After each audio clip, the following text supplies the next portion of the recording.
Right, I'm just gonna go through this one quickly because, well, yeah, this is not a qualifying review. This is my reaction, and if you wanted a result, it's on screen right now, probably.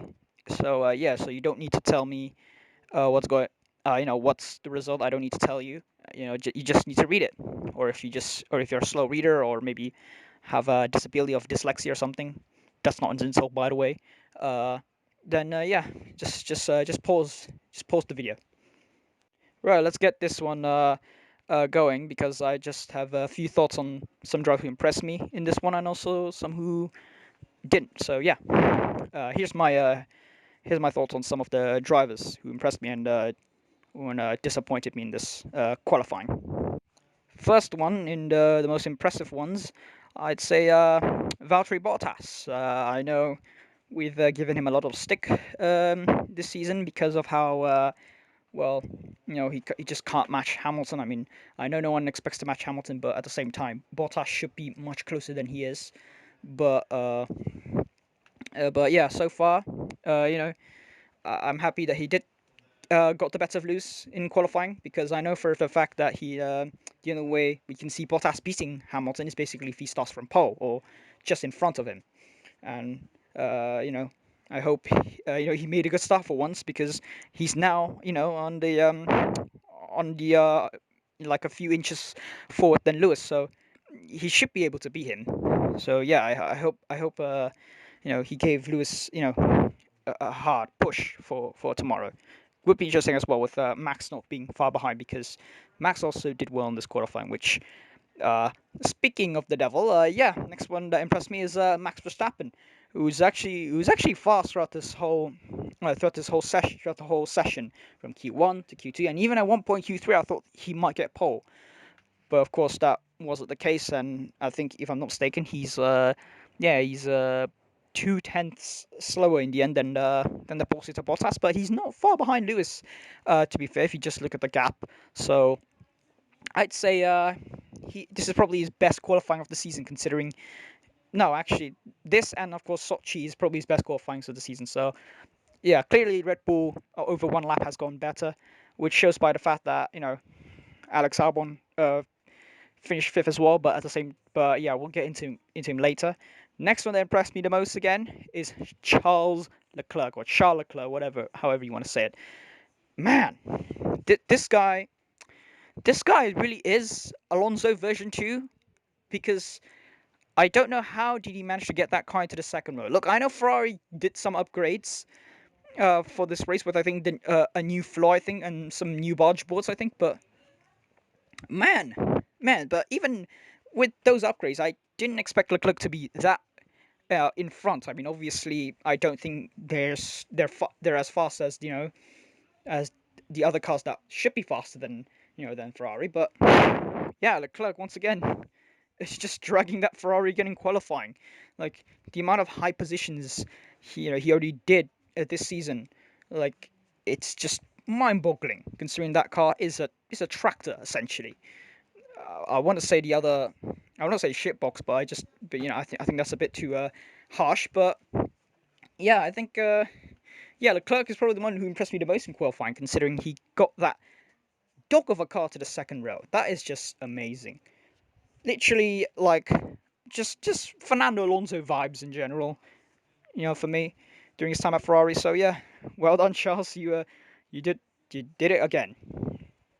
And then the last two ones for me is Antonio Giovinazzi and Kevin Magnussen because well they're in like such a bad car, especially with the fact that both cars are Ferrari powered, and let's be honest, Ferrari power units this season are just crap.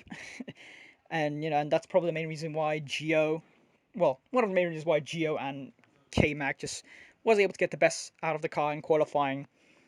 But I think this is it only the second time K-Mac gone to Q2, I think, this season?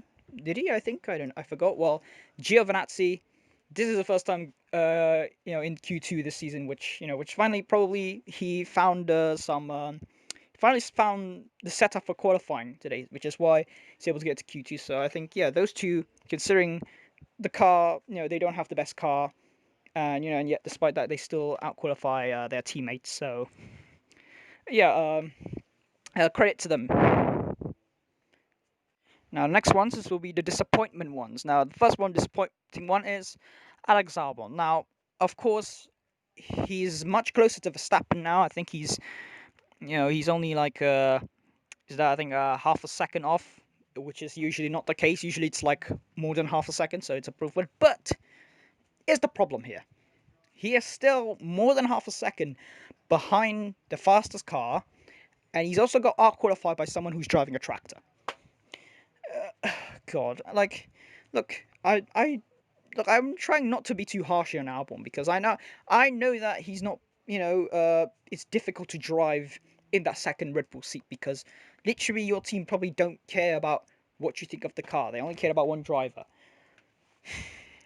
But yeah, but Albon, he improved, but he needs to improve more because in a Red Bull car, he should be qualifying in P4 a lot more often than he should because too many times this season there are times where he already got knocked out in Q2, and also just too many times where he's just qualified way far back for Red Bull. Like, yeah, like that's why I think he's been one of our biggest disappointments, even though it's probably not fully his fault. But yeah, but I do hope in the race he does actually, at least like, just at least be in fourth or just maintain the gap with Verstappen at least. I hope he does because I think he's still very fast on race day. But of course, it's impossible to see that because of the amount of dirty air he is within because he's run all the cars.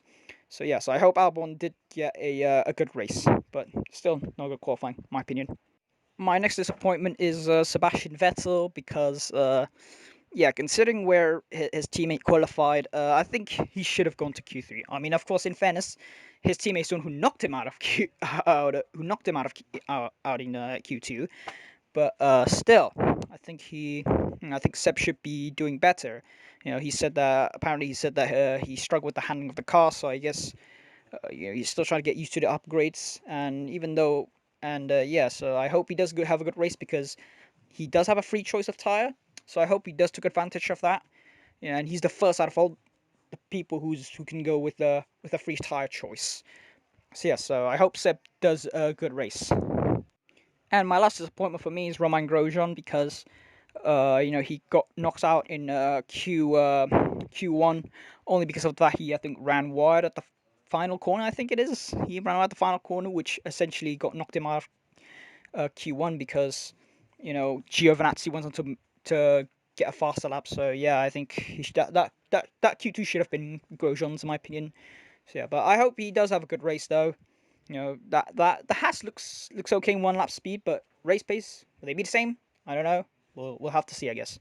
Oh, and honorable mention to Nico Hülkenberg as well for only being I think around I don't know like half a second. I think half a second.